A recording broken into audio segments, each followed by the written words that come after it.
Movies में आखिर कैसे साउंड इफेक्ट बनाए जाते हैं, जानने के बाद आपका रिएक्शन कुछ ऐसा होगा। पर एक हमने तो ये कभी नहीं सोचा था कि मूवीज में जो हॉर्स की दौड़ने की आवाज होती है वो तो उनका होता ही नहीं, ये तो बस ऐसे ही नारियल को पटकते हैं।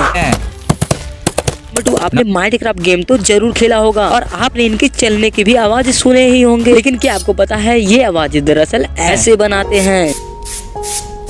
नंबर 3, मैं शर्त लगा सकता हूँ कि मूवीज में आपको डायनासोर से कम लेकिन उसकी आवाज से ज्यादा डर लगता है। ऐसा इसलिए क्योंकि इसको बनाने के लिए मंकी की आवाज, शेर के दहाड़ने की आवाज और लेबर्ट की आवाज जैसी कई जानवरों की आवाज को मिलाकर इतना खतरनाक आवाज बनाया जाता है।